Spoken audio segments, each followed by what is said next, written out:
Good morning, everybody. Oh, I didn't hear good morning, Mr. Larcher. Well, due to the current shutdown of our schools, I've decided to go a rather unconventional way and to record a video or possibly a video series for you. Before we get started, a few disclaimers. First of all, you might see and hear my cat running through the video and making noise all the time. Please excuse that. Second of all, I don't have any capability of editing, so I'm recording that with my iPhone. I don't have any lighting, nothing of that sort, so it's going to be rather basic videos with no editing skills. Maybe I'm gonna get some of them later on, but right for this moment I'm just going to make a one take recording, so if I stumble, if I don't find any words, bear with me. Other than that, I'm really happy that you're watching this video in which we are going to talk about gender roles in Raisin in the Sun. I've separated, or I've divided this up into three general sections. First of all, I'm going to give you a short historical background. After that, I'm going to have a quick look at all the characters, and in the end I'm going to give you a little overview or summary, and I will give you a little assignment which I will explain a bit more in detail. You can do the assignment without having watched my videos, but I think it might be helpful. If I look down on to this side all the time, it's because I've got my notes there. Alright, let's get started with the historical background. In the 1950s, we have an overall conformity with traditional gender roles. However, these gender roles can't be fulfilled by everybody, so you have to imagine that basically the ideal was the nuclear family, which is a term that first was introduced during the Cold War, and this term describes the main part of the family that we still use today, so parents and several children, the mother being at home and the father going out to work and earn all the money. This of course was very focused towards middle-class white women, leaving the reality of African American women and of any kind of women who weren't in the same economic status completely aside. So what we have is the ideal of a housewife, and we have very few women who can fulfill this ideal. So far for the background maybe. Now let's have a look at the people in, or the characters in the drama we've read together. First of all, I will start with Mama, and Mama is a quite interesting character concerning gender, because on the one hand she is what one would expect from a matriarch. So she's the head of the family as a woman, which is kind of counterintuitive, but we'll get to that later. She provides for her family, and she says that she would do anything for them. She has very traditional ideas of gender roles, which can be seen by her interacting with Travis, who doesn't need to help in the household. She does things for him and she sends him outside when the rest, especially the women of the family, clean everything. She is very keen on Walter Lee being a strong head of the family, a strong head of the household. in the very beginning, she also polices Beneatha's way of talking. So when Beneatha talks the way she does, Mama reacts with something along the line of "that's not how ladies talk," or "that's not how girls talk." And also when she gets, or as a guy gets introduced to her, she has the very traditional concept that a man who isn't with his mother or his wife can take care of himself. So she invites him over.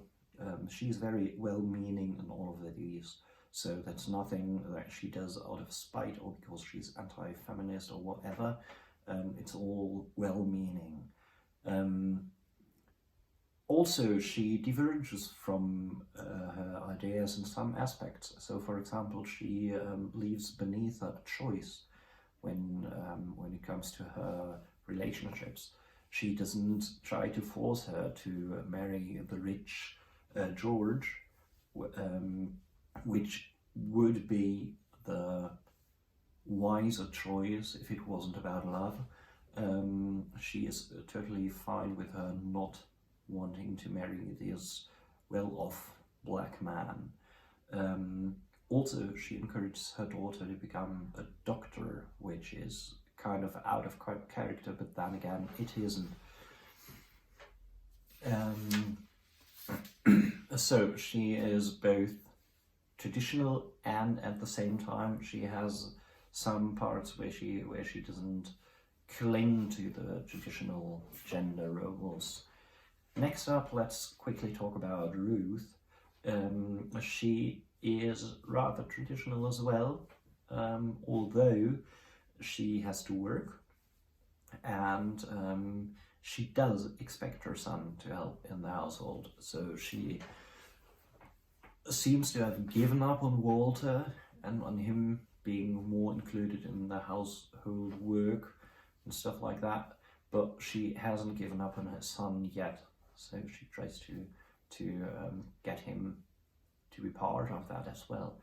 But then again, she shows very motherly, very traditional fulfillment of gender roles in the way she behaves. The same goes for Walter Lee, but he utterly fails. He has the idea of a man being the only provider for the family, the only one who gets money, and who has to have a proper job, and he fails his family in all of these aspects. So his job is what he feels like is a servant's job. He is a chauffeur.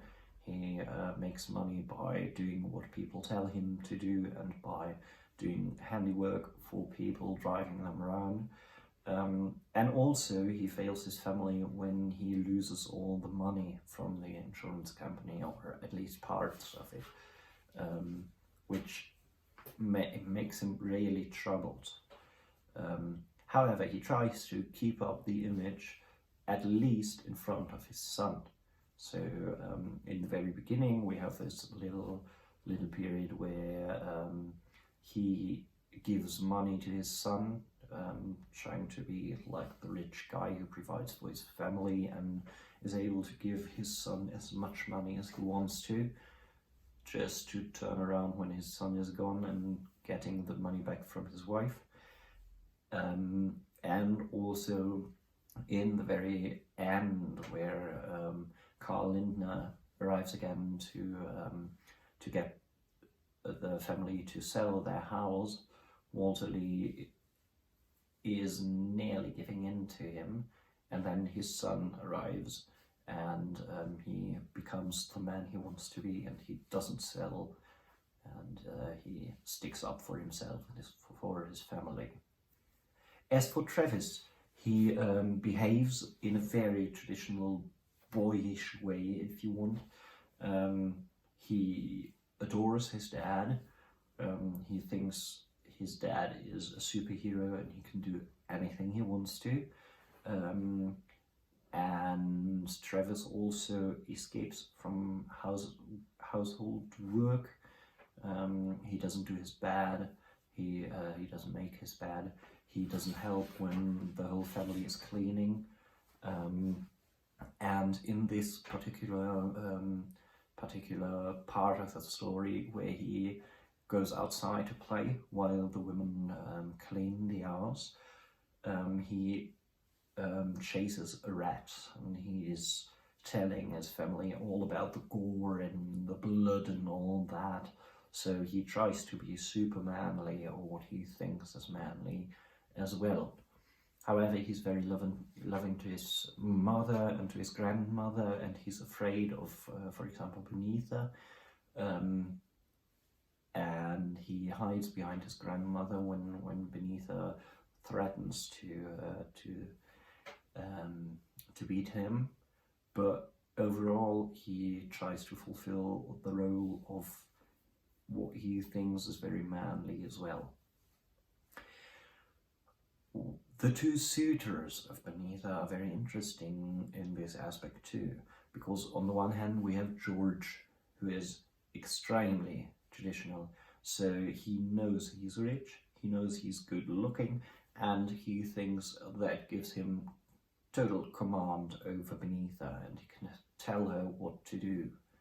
On the other hand, we have Assegai, who is a rather tender man. He listens to Beneatha, he tries to teach her things, he teaches her about the traditional robes and about the traditional haircuts and why she should stop straightening her hair, and she should stop trying to look white, but he does it in a very eye-to-eye way. He doesn't tell her to stop, whereas George, when she comes out in this robe and with her hair all different from what he's used to, he basically tells her off and tells her that he wouldn't go out with her if she doesn't change her looks for him to be more appropriate to what he thinks a woman should look like, or what society thinks a woman should look like. So on the one hand we have George, the very focused, very assimilated black man who tries to fit in with society, and on the other hand we have Assegai, who takes Beneatha's feelings and her will to be different and to break with those norms into play as well. Okay, now last but not least, let's talk about Beneatha. In my opinion, Beneatha is the most feminist character in the play. So she takes complete control of everything, or at least she tries. In the first scene where she appears, we can see that when they talk about her relationship, and she's very clear on not wanting to marry George, although her mother would have loved that, and everybody else in the family would have favored him. She says that she doesn't want to, and she's very clear on that she is not going to if she doesn't want to. She does help around the household, so she does her womanly duties in that respect, helping her mother and Ruth as well. But at the same time, her aim is to be a doctor, which is very forward-thinking for this period in time. Her brother even tells her to get married and be a nurse like the other girls and let the men be doctors. But she completely tells him off, and that's not the only time she tells him off. She fights her brother's authority all the time, and she speaks her mind as well. So she doesn't take anything from Walter Lee if she disagrees with him. So overall, we can say that especially Beneatha is very forward-thinking for her time being. and the characters, all in all, are somehow caught in the realm between trying to abide to the traditional gender roles on the one hand, and trying to fight them and have their reality which doesn't go with what society expects them to do. If you take a closer look at the people who are actually in charge during the whole play are the women. So whenever there's an important decision to be made, it's, at least on second glance, being done by or being made by a woman. So the women are the more powerful in this play, but they still try to fulfill the role of having the man in power and fitting into society of their time. All right, now my big question for you is, do you consider Raisin in the Sun a feminist play? I want you to please comment on that, send it to me via email. You know my email address, so you can send that to me. And if you have any questions concerning what I've just told you, or anything to add, you can comment on this video. I'm going to leave that public, so it's possible for everybody to watch it. I hope it's good enough that I don't have to tell you not to share it with everybody, but if you really want to, I can't stop you from sharing that. If it really would really bother me, I could still put it on private and send you the link to watch it on private, but I think I can trust you, and I think I can trust in myself with my knowledge that it's not going to super blow up and blow out of proportion or whatever. Okay, as I said, if you have questions, please leave them in the comment, and I wish you a nice day. I'm going to have a look how this video turns out. You can tell me how you like it, if you think that's a good idea. I've got a few other ideas concerning the play as well, to keep you entertained and educated up until the end of this isolation quarantine kind of situation. Have a nice day. Bye.